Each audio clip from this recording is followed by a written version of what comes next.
JEE Mains 21st January 2026 evening shift question. In the line alpha x plus 4y equal to root 7 where alpha belongs to real touches the ellipse 3x square plus 4y square equal to 1 at the point P in first quadrant, then one of the focal distances of P.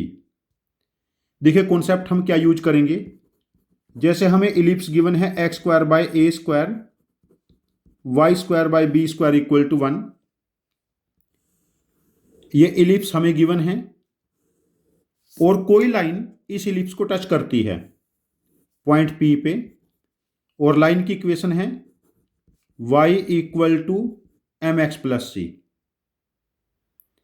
तो जो condition of tangency है ये क्या है, C square equal to A square M square plus B square, और जो point P है इसके कोऑर्डिनेट बनेंगे A square M by C B square upon C, और यदि फर्स्ट क्वाड्रेंट में है तो ये दोनों पॉजिटिव रहेंगे। तो हमने इनको क्या रखना है, पॉजिटिव, इंटेंशनली पॉजिटिव रखना है। अब देखिए हमें इलिप्स गिवन है 3x square plus 4y square equal to 1। Ellipse को हम लिख सकते हैं x square divided by 1/3 and y square divided by 1/4 equal to 1। और जो लाइन है हमें, ये लाइन गिवन है alpha x plus 4y equal to root 7 means 4y equal to minus alpha x plus root 7 and y equal to minus alpha by 4x plus root 7/4। अब compare करो। Now this is the slope of line minus alpha by 4, ये constant c root 7/4, a square 1/3 and B square 1/4। अब ये चारों values हम condition of tangency में put कर लेते हैं। c का स्क्वायर बनेगा 7/16 equal to A square 1/3 m square alpha square by 16 plus B square 1/4। अब इस सारे को हम 48 से मल्टीप्लाई कर लेते हैं। 16 3 जा 48, तो ये 21 हो जाएगा इक्वल टू अल्फा स्क्वायर और यहाँ पर ये 12, तो अल्फा स्क्वायर बिकम्स 9, अल्फा की वैल्यू बनेगी 3 एंड -3। तो अल्फा की हमारे पास दो वैल्यूज बनी 3 एंड -3। अब देखिए यदि जो हमारे पास स्लोप था लाइन का ये माइनस अल्फा बाई 4 था, तो स्लोप कैन बी आइदर 3/4 और -3/4, डिपेंड्स अपॉन एम की वैल्यू हम नेगेटिव पॉजिटिव पुट करते हैं। जब ये लाइन फर्स्ट क्वाड्रेंट में टच करेगी इलिप्स को तो slope of the line should be negative, तो यहाँ से m की वैल्यू 3/4 डिस्कार्ड हो जाएगी। Slope of line becomes -3/4, slope of tangent line becomes -3/4। अब हम यहाँ पर पॉइंट P कैलकुलेट कर लेते हैं। ये बनेगा A square into M divided by C is root 7/4 था, and B square into C root 7/4। हमने इन दोनों को इंटेंशनली पॉजिटिव रखना है बिकॉज फर्स्ट क्वाड्रेंट के बारे में बात हो रही है।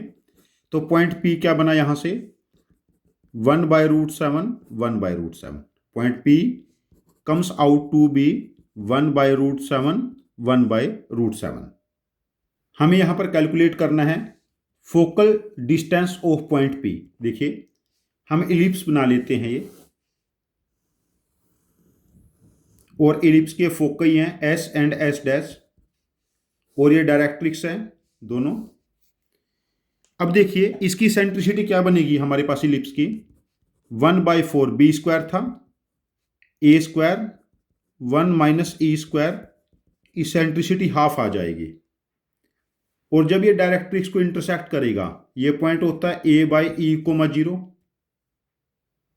तो a की वैल्यू बनी हमारे पास 1/√3 और e की वैल्यू 1/2, तो ये पॉइंट बना 2/√3, 0।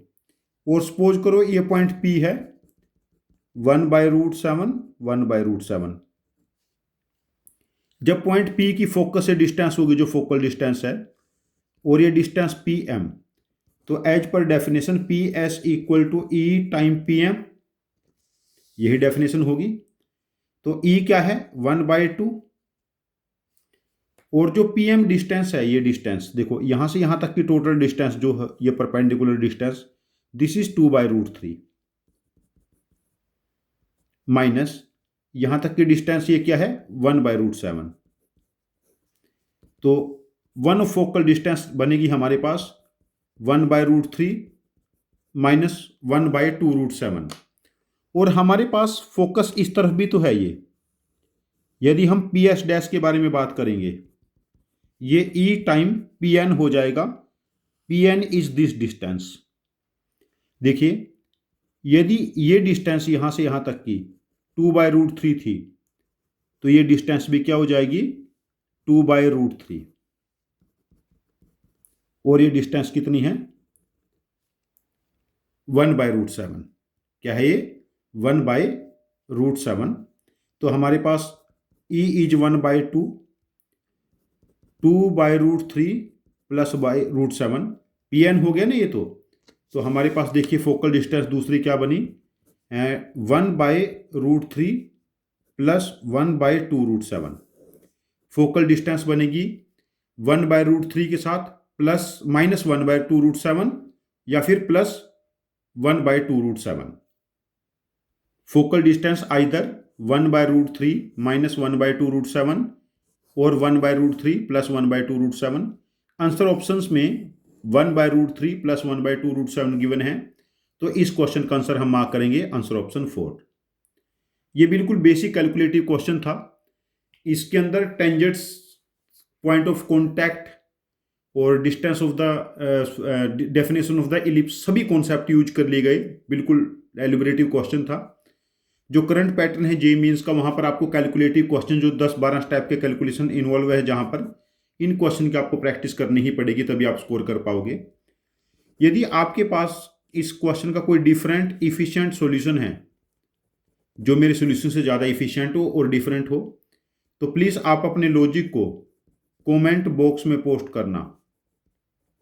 मैं आपके लॉजिक को समझूंगा, और यदि मुझे आपका लॉजिक इफिशिएंट लगता है तो मैं इस क्वेश्चन का एक और वीडियो सॉल्यूशन बना के इसको रिपोस्ट करूंगा।